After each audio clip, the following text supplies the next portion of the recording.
Hey, welcome to Down the Road. We got a lot of things lined up for you today. Carla Rose Hansen, she's a state representative out of Fargo. She's had the chance and the opportunity to go over Governor Doug Burgum's budget. We'll talk to her about that. What's good? What's bad? What does she approve of? What doesn't she approve of? Remember this, it's still the legislative branch job to make sure they approve any budget. I would argue that the legislative branch should actually be developing that budget, but that's a long, old fight from when I was in the legislature. Also, Paul Siegert's going to join us. He's the managing partner with PSC Advisors. We're going to talk about whether or not Donald Trump could have bought more vaccine. We're going to talk about whether or not this could be moving its way through the great state of North Dakota quicker, and whether or not we had our head somewhere where it shouldn't have been when Pfizer gave us the opportunity. We're talking about a little over $1 billion, which obviously you know by now, we didn't put our name down and put ourselves in the list of individuals who would buy that early vaccine. And that falls on the Trump administration. Also going to get a chance to talk with Marlo Anderson. Marlo is, well, it's fun. It really is fun. The National Day Calendar, which, I mean, wait till you hear what some of these days are. But before all that, I get a chance to give you a little bit of news of the day. The Supreme Court rejects the Republican challenge to the Pennsylvania vote. Now, what was the vote total? Let's take a step back. So you've got a case made in Pennsylvania, and the Trump administration loses. They make an appeal to the United States Supreme Court, right? Well, what happens? 9-0. 9-0. The Trump administration is told no. No. Now, three of those appointees, shouldn't say appointees, those were judges, or those are judges that the president put on the bench. Those were appointees of him. So imagine when he's firing everyone around him, imagine what he thinks of those three individuals. Put it in context, you got Bill Barr, right? So Bill Barr has done anything and everything for the President of the United States. He's the Attorney General of the United States. If Donald Trump said jump, the only question that Bill Barr had was how high. This is a man who acted as though he was the private and personal attorney for the president, when in fact, he's the chief law enforcement officer for the United States. He is the United States' lead attorney. But he didn't act like that. And he disagreed with the president at the end. Bill Barr said, you know what, we're not seeing any evidence. We're not seeing any evidence of voter fraud. And what happened? Then the long knives came out from the White House, right? Then all of a sudden, Bill Barr, this hero, this, hey, this is my right-hand man that's got my back, became this evil person that needed to go away. Which, quite frankly, I don't think is going to break Bill Barr's heart. It isn't. The quicker he gets away from this administration, the better he's going to feel in the world of law. Can you imagine the reputation that Bill Barr is going to have after some of the things he said in support of the lies that Donald Trump said? I mean, can you imagine going back to that law firm and saying, I represented Donald Trump. He was right. They were wrong. Can you imagine that? When any level of honest journalism pointed out that many of the cases that Donald Trump made were, well, let's just say it, they were lies. They were lies, and Bill Barr had to back up some of that. Well, in this particular case, he's done. He's not backing it up. He's saying, you know what, there isn't any voter fraud here. Now, the big question becomes, when does my delegation, because they are my delegation, whether I voted for them or not, they represent the great state of North Dakota. When does John Hoeven, when does Kevin Cramer, when does Kelly Armstrong say, you know what, Mr. President, this is over. It's time for us to go to work with the president-elect. It's time for us to reach across that aisle in a bipartisan fashion and try to get legislation through. In the case of Kevin Cramer, he needs to get up in the morning and shave and say, you know what, folks? I don't need to wash his car anymore. He's not going to be around. But they live in fear. They do. They live in fear. You saw them on the steps of the Capitol making the case that the election was stolen. It's not true. It's not true. And yes, they're going to win in a very red state like this. But history's not going to treat them well. It's not. History always treats honesty well. And the honest facts here are that President Donald Trump on January 20th will be former President Donald Trump. Joe Biden's going to be the next president of the United States. And Donald Trump will announce he's running for president of the United States again. And the Republicans in the Senate and in the House will start using the words national debt again. Write that down, because they haven't been concerned about the national debt for 4 years. They haven't cared about it.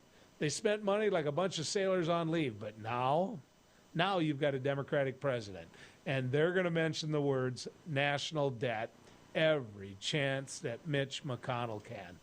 He's going to bring it up. He's going to make sure you know that he's a fiscal hawk, which is a bunch of you-know-what. Also, since we've last talked, the Biden administration has chosen their next Secretary of Agriculture, and it's going to be the former Secretary of Agriculture that Joe Biden worked with under the Obama administration. So they're going backwards, and they're taking the Obama appointee. And so Tom Vilsack, who is from Iowa, he was governor of Iowa for a while, he's going to be the next Secretary of Agriculture if he's able to get through the Senate confirmation hearings. And he will. He will. He's gone through it before. He's gotten Republican support before. Now, why is that news here in North Dakota? Number one, we farm. We farm. That's what we do. A lot of the income that we make is off agriculture and production agriculture, whether it be through cattle, whether it be through hogs, whether it be through lambs, whether it be through wheat, or I can keep going down the list, right? But we farm. And so the Secretary of Agriculture is very important. Now, one of the finalists for that job, and one of the individuals that the administration had sent signals to was going to have that job, is former United States Senator Heidi Heitkamp. Now, I know her. I know her quite well. I grew up with her because she's my sister. And Heidi Heitkamp was one of those individuals that many people supported, not the least of which her former colleagues on the Republican side. Chuck Grassley, perfect example. Chuck Grassley is one of the most senior senators, and he's from Iowa, and he's a Republican. And he came out through social media and other ways and said, I support Heidi Heitkamp to be the next Secretary of Ag. Did that help her, or did that hurt her? I think you have to answer that question yourself. In my personal opinion, it should have helped, but it might not have. I don't blame this on Chuck Grassley. The blame for Heidi Heitkamp not getting that appointment and not having a Secretary of Ag here from North Dakota lies with the liberal wing of the Democratic Party, the ultra-liberal wing of the Democratic Party. What they didn't like Heidi about, what they didn't like her about one bit, was that North Dakota is an energy-producing state. That North Dakota utilizes many different sources to make sure the power grid has power on. You know what they are. I mean, we frack, we produce oil. That oil runs the pickup that I drove over here with. North Dakota, because they frack and produce oil, has a byproduct called natural gas, which, by the way, for those ultra-liberals, is the cleanest burning fuel that you can possibly get, right? There's nothing wrong with natural gas, but they don't want to see it that way. Then you take a look at wind. Well, I'll get back to wind in just a second, and the ability to use wind energy. Then take a look at ethanol. Take a look at biodiesel, and take a look at the one they hate the most, which is coal.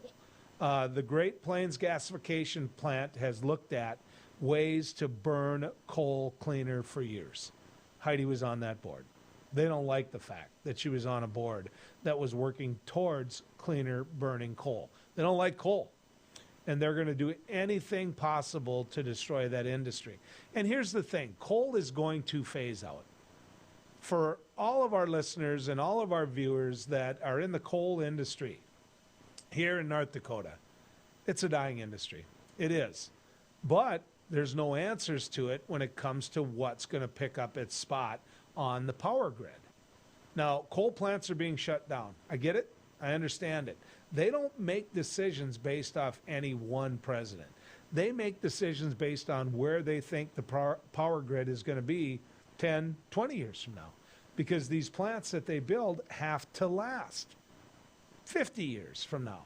So, you know, for all these people that hate coal, go ahead. Go ahead if that's what you so choose. But coal has on a short string anyway. I want to go back to wind energy.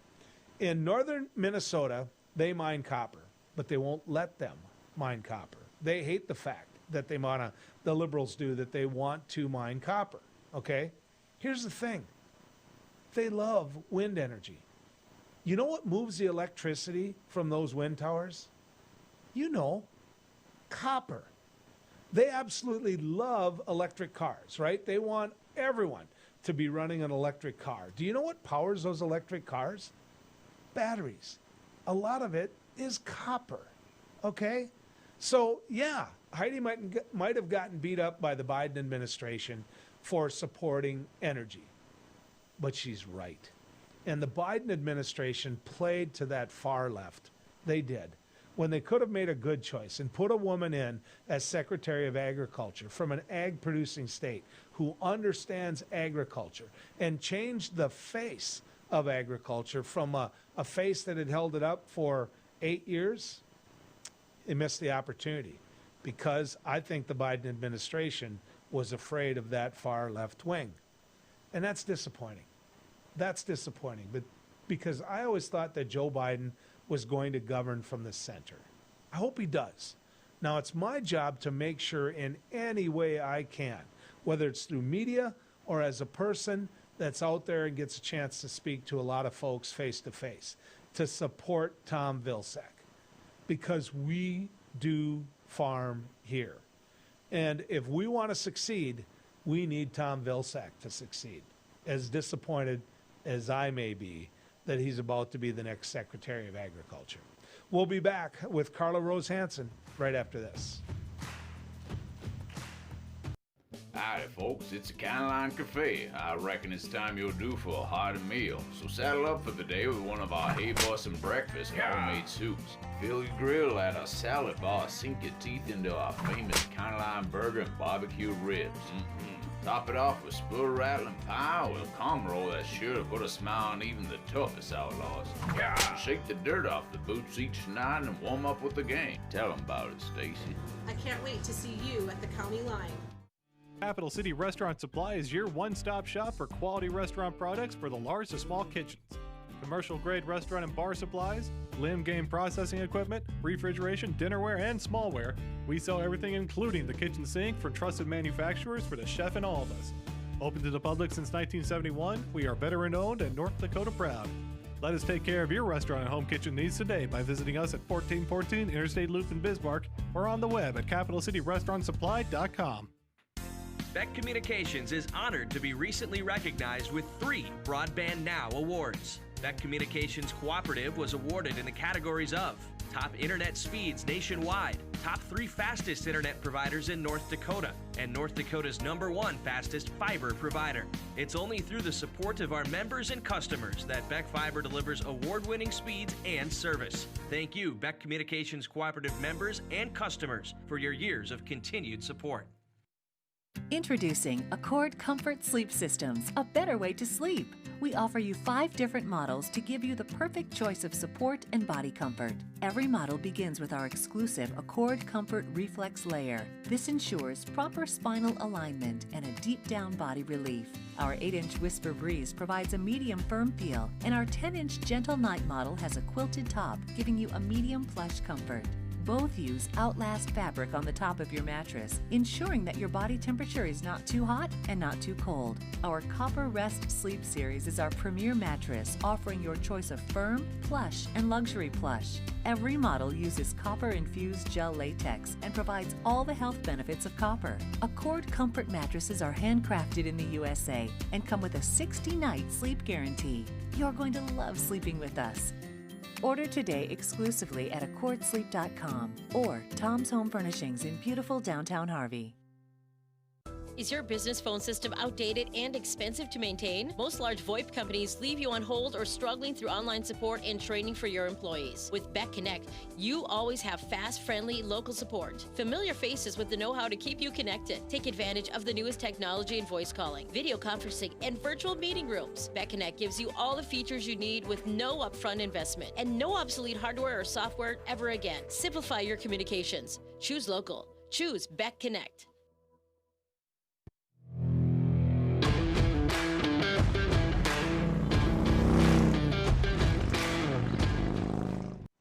Welcome back to Down the Road. We've got a lot of things to cover today. One of the things that I wanted to cover was the governor's budget. Carla Rose Hansen is a state representative from the northern part of Fargo, and she served in the North Dakota legislature for quite a while now, even though she's young. By my standards, certainly she's young. But she was there. She listened to the governor's address, and she was able to break down that budget.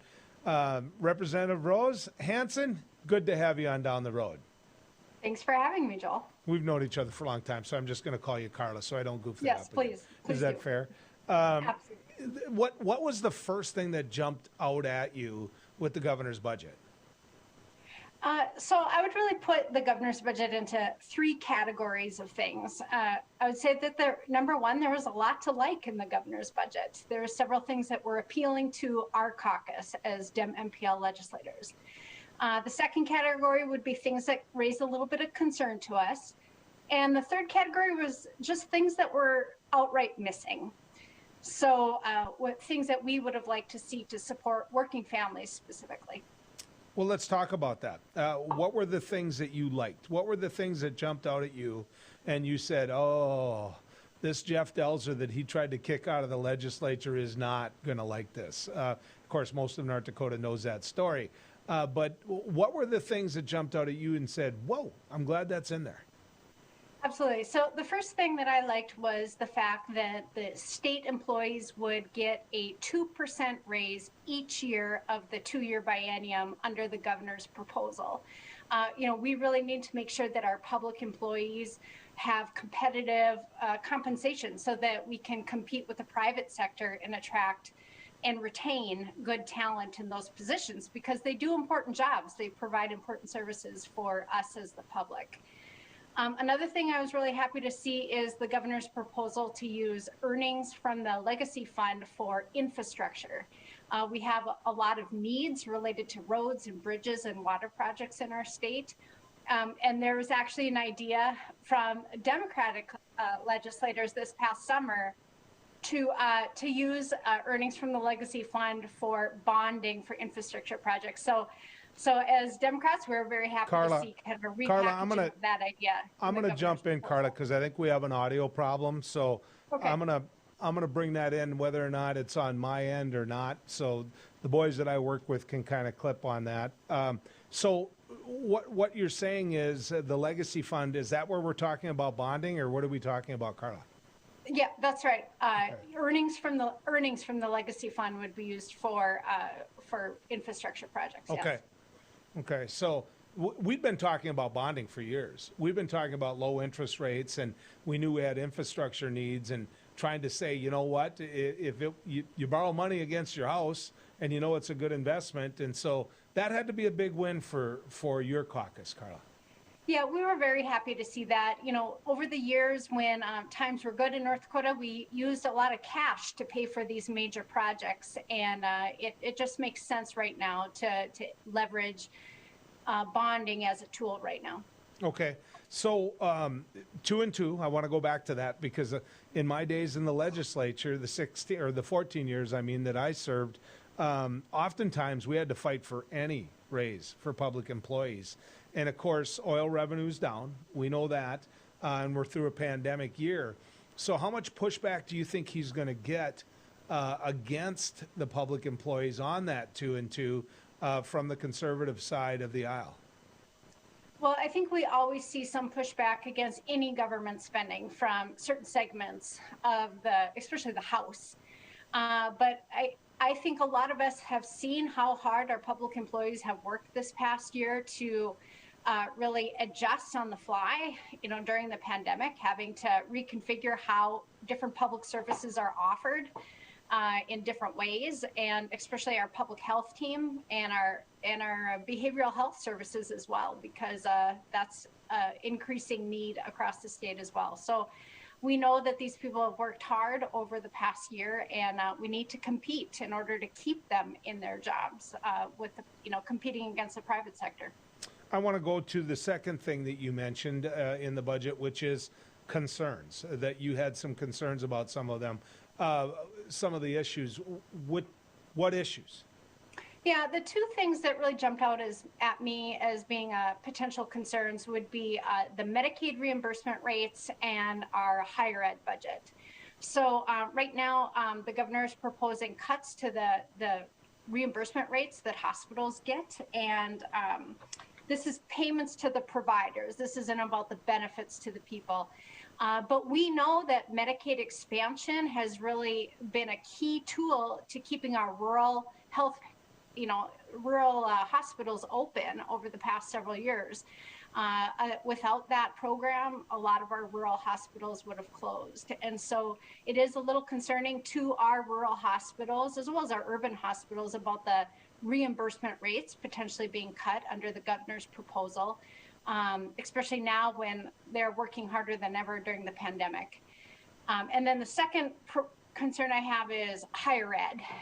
We know that higher ed in North Dakota has really suffered under some deep cuts over the last several years. Hundreds of positions have been cut, and a lot of the budget cuts, they've really tried to make that in their operational budgets. Their funding for travel or things like that. So now it's really down to people and programs that would be cut at this point. We're really cutting down to the bone. I've done a lot of radio shows on the road, and usually we focus on getting local healthcare providers there. And the one thing I learned about nursing care facilities is that it's close to 70%, sometimes over, when it comes to Medicaid reimbursement. So if he cuts that, if he puts a knife to that, these small towns, just like you said, it's going to be brutal. The governor has, in many cases, pointed out that he doesn't think the model for higher ed in North Dakota is right. Of course, he comes from a computer background. He thinks that people should all be taking higher ed classes from home. So that one doesn't surprise me. I know I've only got 30 seconds left, but give me at least one of the things that you think are missing. Yeah, in the category of what's missing, we really think that we need more support for working families, and that might be in the form of more assistance for daycare, more assistance for housing and affordable housing, or rental assistance, and then paid family leave. We need that more than ever during a pandemic. Representative Rose Hansen, it's always good to talk to you. We're going to do it again, okay? Sounds good. Thanks so much. You bet. When we come back, Paul Siegert's going to join us. He's a managing partner with PCS. We're going to talk about vaccines and whether or not President Trump actually passed on the availability of a whole lot of vaccine for America. Right after this, as we go down the road. Who do you trust with your digital life? Not all cloud backup providers keep your data truly private. Beck Cloud Backup uses advanced multi-layer encryption to keep your family photos, videos, and sensitive business documents secure and only for your eyes. Your Beck Lightband Internet service already includes 50 gigs of free storage to keep your digital life safe and secure. Call us at 701-475-2361 to start using your Beck Cloud Backup today. You just might find the home of your dreams this weekend by watching the Alliance Real Estate Tour of Homes Sundays at 6 p.m. and Wednesdays at 7 on Beck. Featuring properties from Bismarck, Mandan, Minot, and surrounding areas. The Alliance Real Estate Tour of Homes presents desirable properties that are for sale, lets you meet your Alliance Realtors, and provides critical insights into local happenings from community and business leaders. Join us this Sunday evening at 6 or Wednesday at 7 for the Alliance Real Estate Tour of Homes on Beck. He once won a spelling bee in an ancient language that he did not speak. He is the only man to ever earn extra credit on an IQ exam. His academic degrees are considered legitimate spending currency in 22 nations, 2 principalities, and at Chick-fil-A restaurants in the United States and Western Canada. I do not always engage with education programming, but when I do, it It is the Dr. Duke Show. Stay educated with the Dr. Duke Show, weekdays at 4 p.m. on Beck News. Is your business phone system outdated and expensive to maintain? Most large VoIP companies leave you on hold or struggling through online support and training for your employees. With Beck Connect, you always have fast, friendly, local support. Familiar faces with the know-how to keep you connected. Take advantage of the newest technology in voice calling, video conferencing, and virtual meeting rooms. Beck Connect gives you all the features you need with no upfront investment and no obsolete hardware or software ever again. Simplify your communications. Choose local. Choose Beck Connect. As the mayor of Bismarck, I invite you to join together to get our kids back to school, preserve our local economy, and keep Bismarck safe, strong, and resilient. A community task force has been launched to slow the spread of COVID-19 in our community. We're all in this together. Protect yourself and others by doing your part. Wear a mask when you're out and about, and slow the spread of COVID-19. For more information, visit health.nd.gov/coronavirus. Everybody needs an off-season, but our announcers have a tough time slowing down. Incredible! For the second time today, Brent has jammed the printer. Really tough time. He swiftly brings it down the lane, and he carries it down the stairway. And he finishes with a slam.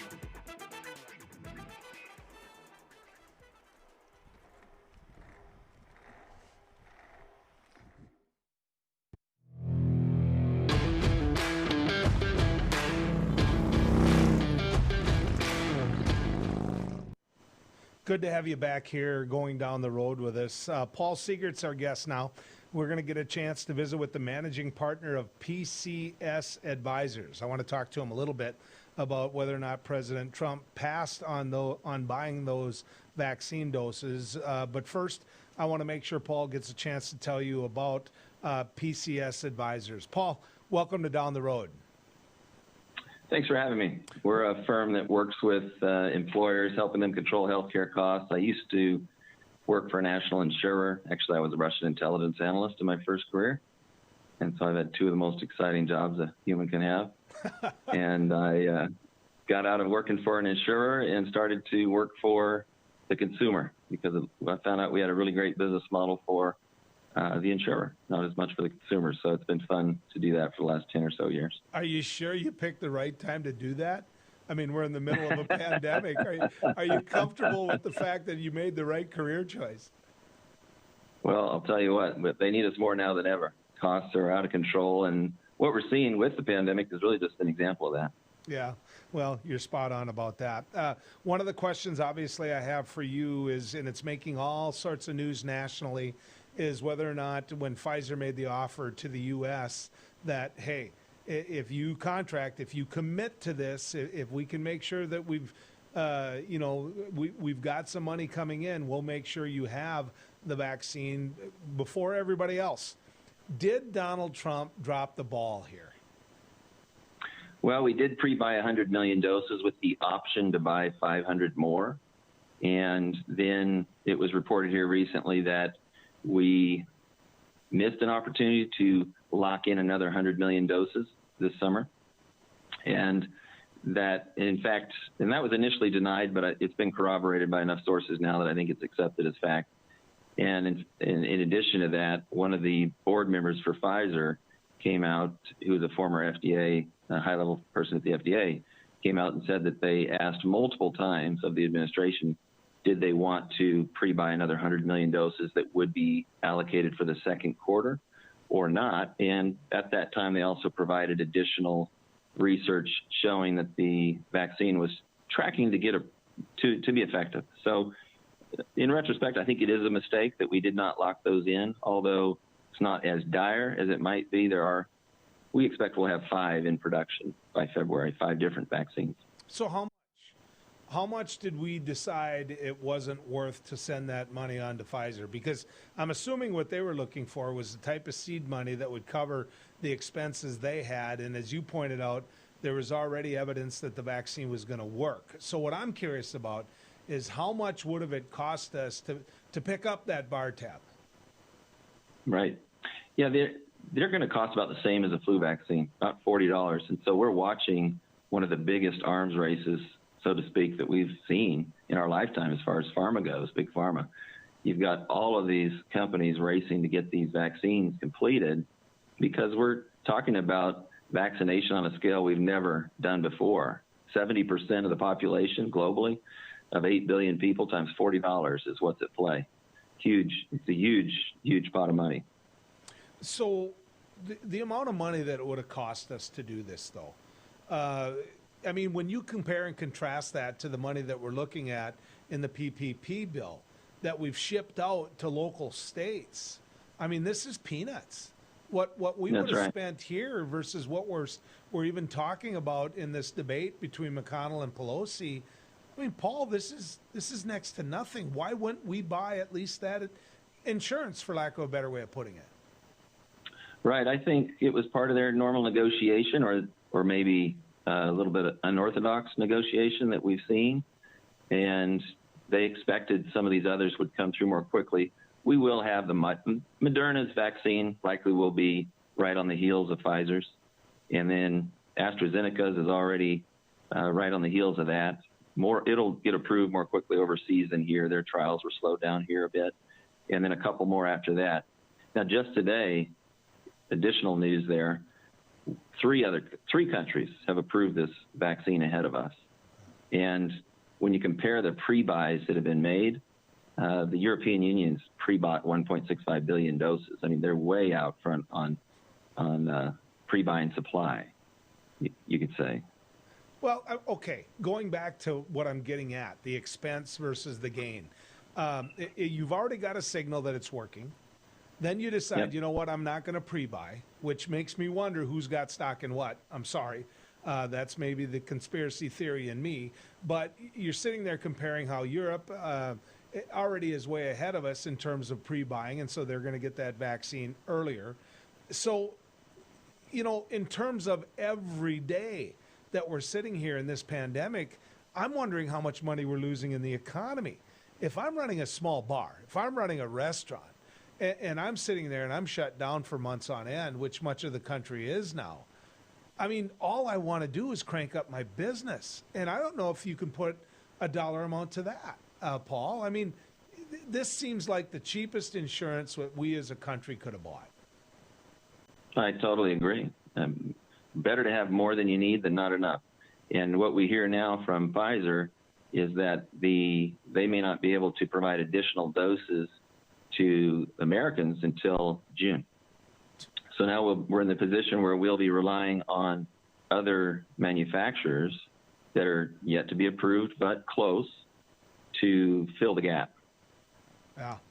Well, that isn't good news. That isn't good news. Let's talk about, if we can, all the other individuals individual companies that are coming forth with this. When you look at how fast you can turn this around, because I have a theory, and then you as an expert in the field can say, well, that's just not right, Joe. But I want to float the theory by you. You said, and you're right, that this is highly competitive, that you've got companies that you don't want to be third or fourth in this race. And so if I owned one of those companies and I've got trials out there and it looks good and I'm going to end up at the Food and Drug Administration earlier than what people thought so that I can get that approval, I'm already making the vaccine.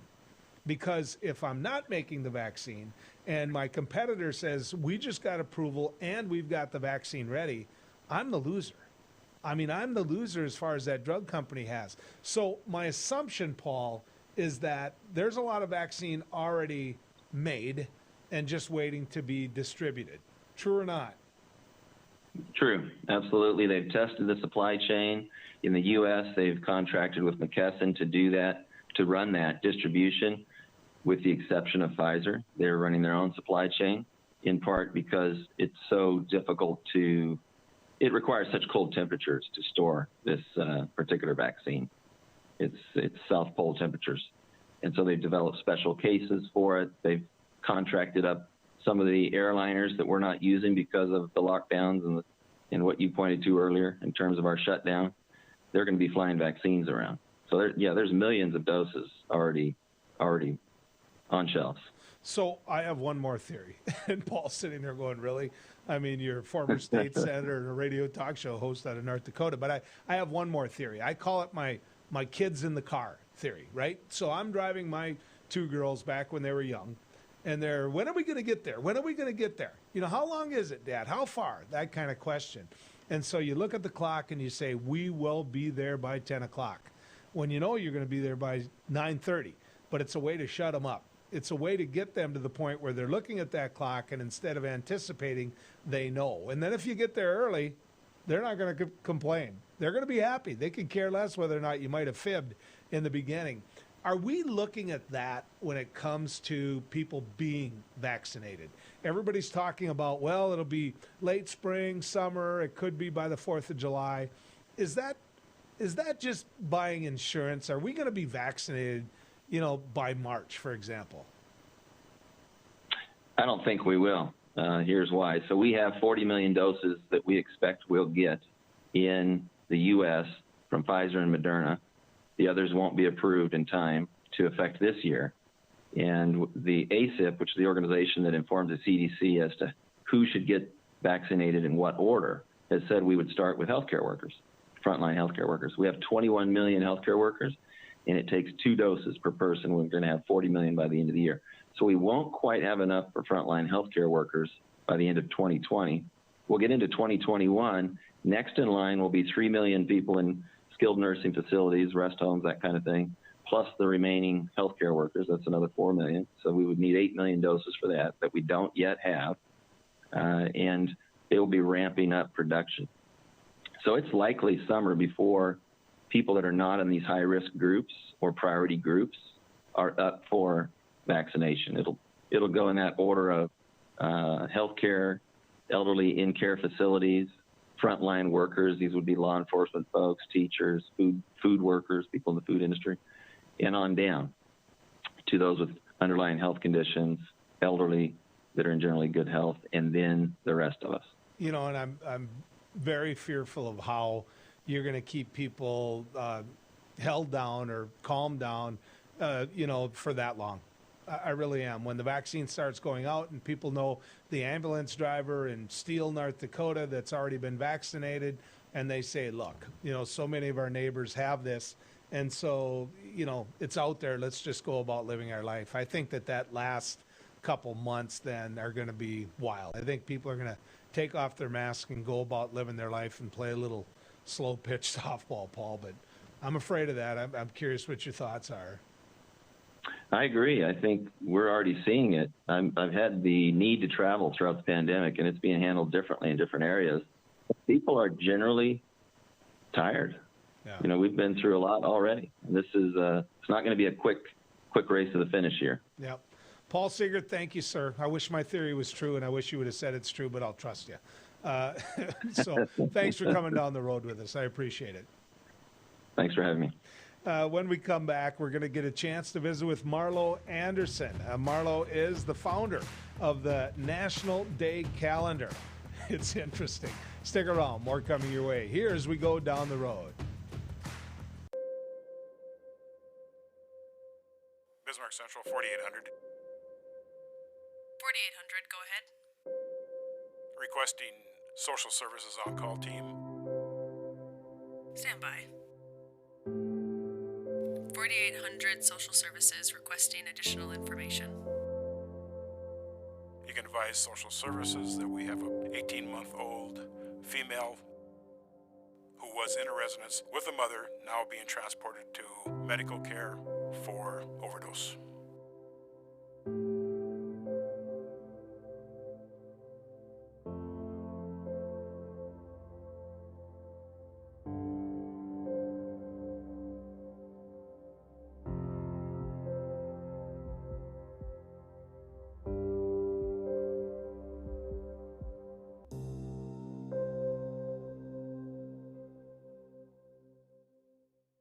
Trusting your digital life to faceless tech giants can be risky. Will they keep your family and business information truly safe from prying eyes?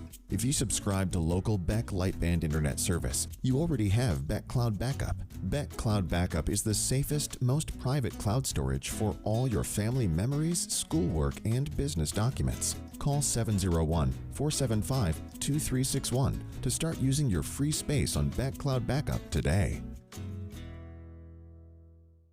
You just might find the home of your dreams this weekend by watching the Alliance Real Estate Tour of Homes Sundays at 6 p.m. and Wednesdays at 7 on Beck, featuring properties from Bismarck, Mandan, Minot, and surrounding areas. The Alliance Real Estate Tour of Homes presents desirable properties that are for sale, lets you meet your Alliance realtors, and provides critical insights into local happenings from community and business leaders. Join us this Sunday evening at 6 or Wednesday at 7 for the Alliance Real Estate Tour of Homes on Beck.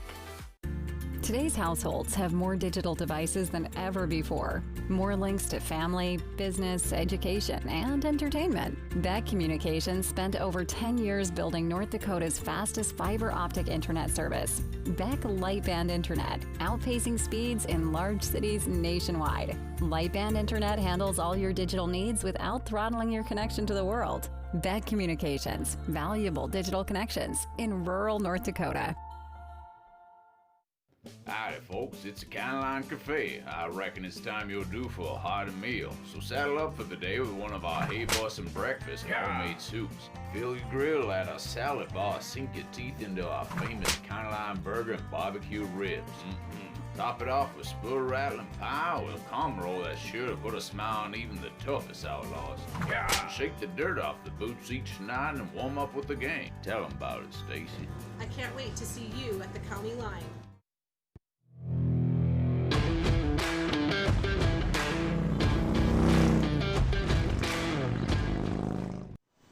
Welcome back to Down the Road. I've been looking forward to it. I got to quit laughing in the beginning. I got to quit smiling in the beginning, but I'll guarantee you, you're going to while we get a chance to visit with Marlo Anderson. Marlo is the founder of the National Day Calendar. He joins us right now in studio. Marlo, good to have you on. Good to be here, Joel. What is it? What is the National Day Calendar? Well, tell people. Probably, people might not know who we are, but they know what we are, right? So it's National Coffee Day. It's National Pastry Day, like we're going to celebrate here shortly. So National Day Calendar is the biggest trending topic of all time. We trended #1 450 times last year. So the reach is amazing. It's a cross-media platform. We're huge on the digital side, but of course in traditional media, it's big there as well. So, as a radio host and as a TV host, I mean, how cool is that to be saying, hey, just for an example, today is. Give me an example. What is today? Well, today is Pastry Day, and it's Weary Willy Day. Which, by the way, we have. Me some pastries, and I'm not sharing any with the boys back in the production studios. This is cool. Why national? How do you decide? Well, it started as a hobby for me. I was surprised. I've been in tech for a long time. A lot of people know me in that space. I've covered CES for 2 decades now. And I couldn't find any information about National Popcorn Day. This is like 8 years ago. And I'm like, you got to be kidding me. In the age of information, how can there not be a place to go to for all this stuff? So I started to research and write stories around these national days. And it got picked up, and it just became this huge, huge deal in a couple of years, to the point that I had to actually talk to my team with my other businesses and say, hey, we either need to get rid of this thing because it's interfering on everything, or we have to make it a business. And that's kind of what we did about 5 years ago. Okay. So can people lobby, for example? Can I lobby that National Pastry Day be once a week?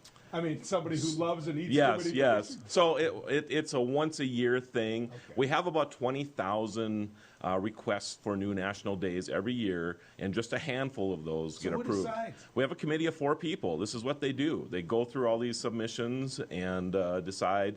I'm not part of that committee. I excused myself from that quite a few years ago already. Smart. Yeah. I don't want that pressure. Don't let people know who is Yes, part of that exactly. Yeah. So, okay, today, National Pastry Day, what else? I think it's Weary Willy Day as well, yes. What does that mean? So, well, you were telling me this story a little bit ago, but it is the clown from the Depression era that became a very, very popular character at the time, because clowns to that point were always, smiley, had the red noses, whatever. Weary Willy actually embraced the times of the Depression and wore a homeless type of clothing and whatever, and it really was a sign of the era. Yeah. Yep. I had a chance, and the reason that Marlo mentioned earlier was I had a chance to meet Emmett Kelly Jr. Which is amazing. I know. Yeah. It was. I was a little kid. Yep. Nash Finch, which was the food company, the distributor, had cousins who had a grocery store. Okay. And so they got a chance because Nash Finch was their supplier to go to the national convention, which I got to go to. Yes. And he was the person that came to it, and it's one of those memories you have as a kid. Yeah, absolutely. And then you really don't know how lucky you were. Yep. Until later. Yep. What else? We got National Pastry today. Yeah, I know you're going to put me on the spot now. I didn't actually look any further Okay. than that. Okay, But so- there are about 1,500 of these that we celebrate every year. Give me the ones that would jump out at people and surprise people. Well, surprise people. Probably my favorite that surprises people is Bobblehead Day. That day has gone absolutely crazy. I think it's January 6th or January 7th of every year. We worked with the Bobblehead Museum out of Wisconsin. There's a bobblehead There is a museum? bobble, and it wasn't even a thing. They were working on it at the time, and they came to us and asked if we could have a National Bobblehead Day. That day has exploded to the point where you even see like State Farm commercials talking about it, and they get the founder to talk about the Bobblehead Day. All the major sports teams will publish their upcoming bobblehead teams, or like the 1987 World Series of the Twins. They'll put that up there for a Bobblehead Day. It's the most amazing thing. Well, Yeah. Okay, in my man cave, if you look on top of the fridge where all the beer is, you're going to see, the purple people eaters. You're going to see Carl Eller. You're going to see Alan Page. You're going to see Jim Marshall. You're going to see Gary Larson. And then I've got an autographed one of Bud Grant, bobblehead. I've got Jimmy Kleinsasser. I got AP, Adrian Peterson. Trying to think of who else I got up there. So it's real. It's real, right? And people, when they see that, they'll take their favorite bobbleheads, take photos of them, post them on social media. So it becomes a huge, huge deal. That National Day will trend #1 for 2 days. I mean, if you go into Twitter the day before, you'll already start to see it trend. It's just the most amazing thing. In other words, so you go on Twitter and you say, put a picture of your bobblehead that means the most to you and say, hey, it's National Bobblehead That's Day. exactly And right. boom. Yep, that's exactly right. Yep. All right, I got to put that down. Okay, cool. Because I want to put my Bud, the one I have of Bud Grant, he's got his old Viking garb on, but he's got a duck and his hunting dog. Sure.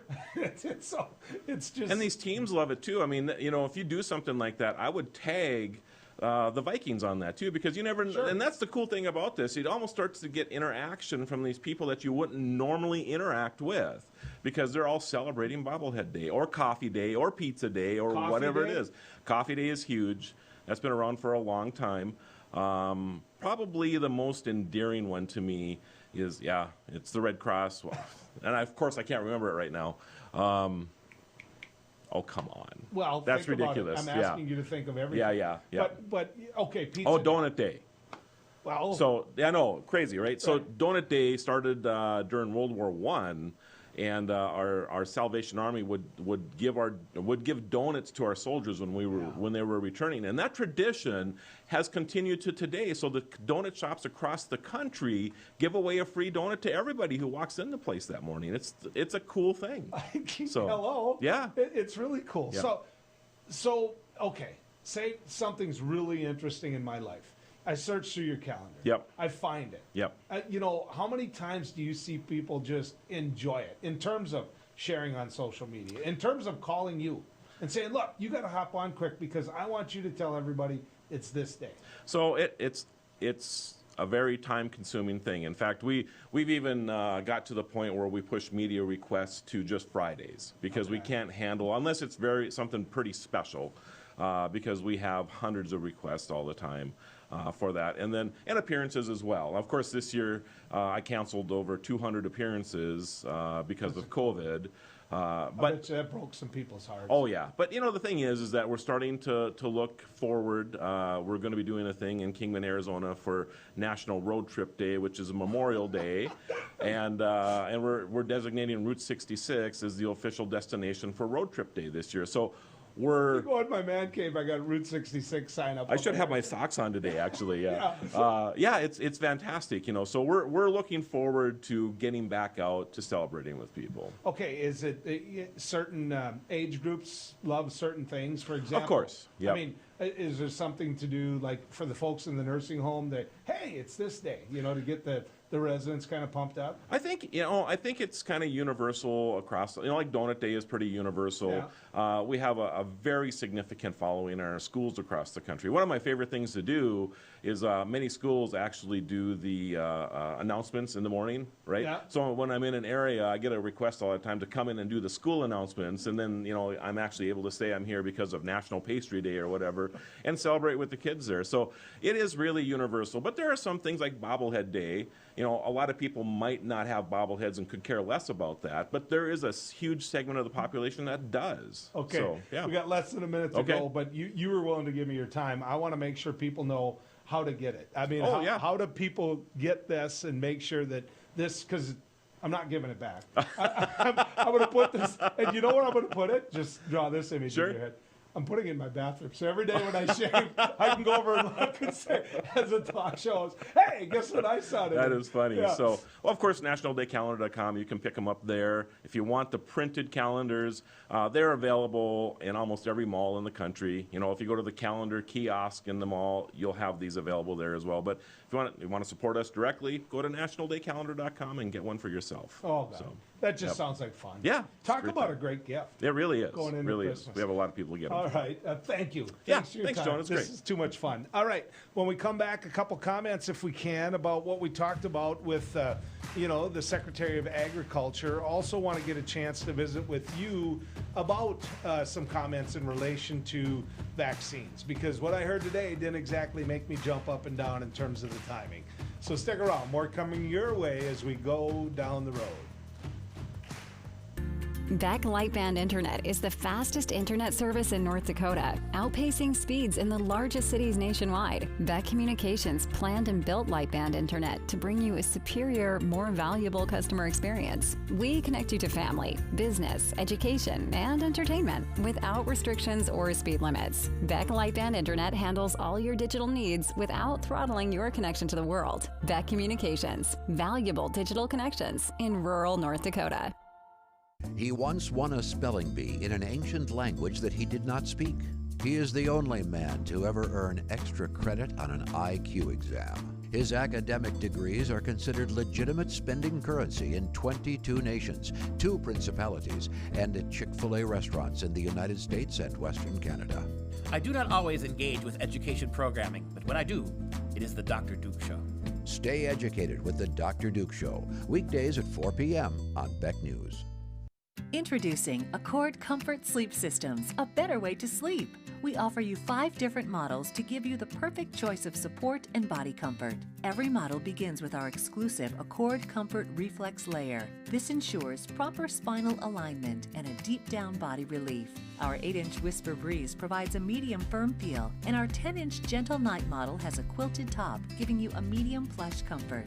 Both use Outlast fabric on the top of your mattress, ensuring that your body temperature is not too hot and not too cold. Our Copper Rest Sleep Series is our premier mattress, offering your choice of firm, plush, and luxury plush. Every model uses copper-infused gel latex and provides all the health benefits of copper. Accord Comfort mattresses are handcrafted in the USA and come with a 60-night sleep guarantee. You're going to love sleeping with us. Order today exclusively at accordsleep.com or Tom's Home Furnishings in beautiful downtown Harvey.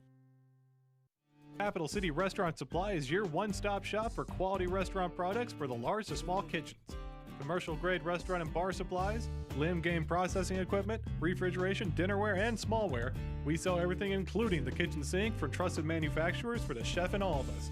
Open to the public since 1971, we are veteran-owned and North Dakota proud. Let us take care of your restaurant and home kitchen needs today by visiting us at 1414 Interstate Loop in Bismarck or on the web at capitalcityrestaurantsupply.com. Trusting your digital life to faceless tech giants can be risky. Will they keep your family and business information truly safe from prying eyes? If you subscribe to local Beck Lightband internet service, you already have Beck Cloud Backup. Beck Cloud Backup is the safest, most private cloud storage for all your family memories, schoolwork, and business documents. Call 701-475-2361 to start using your free space on Beck Cloud Backup today.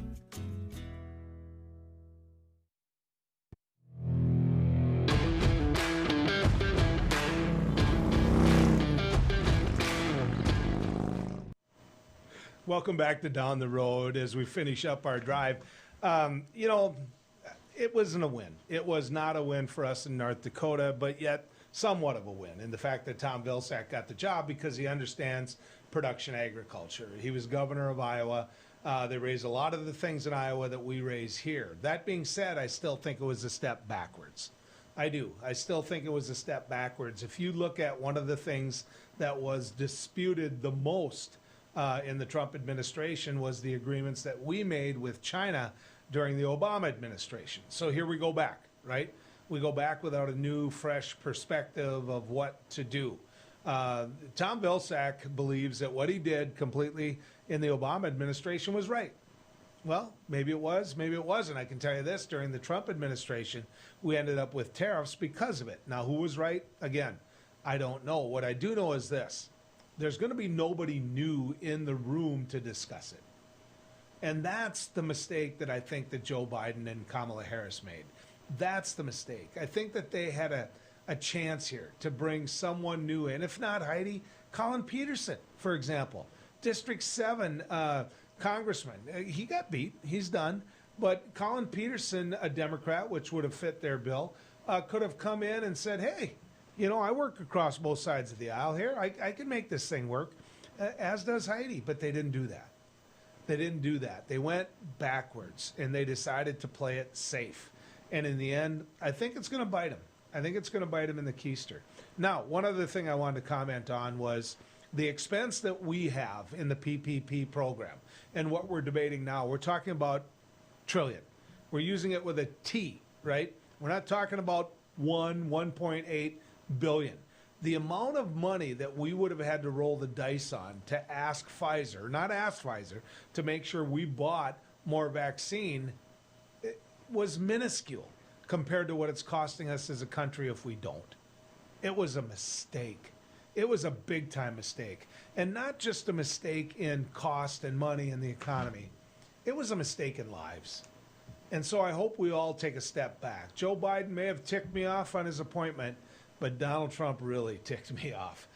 Folks, I'm going to be back in 2 days. I'll see you on Friday as we go down the road. Until then, good riding with you.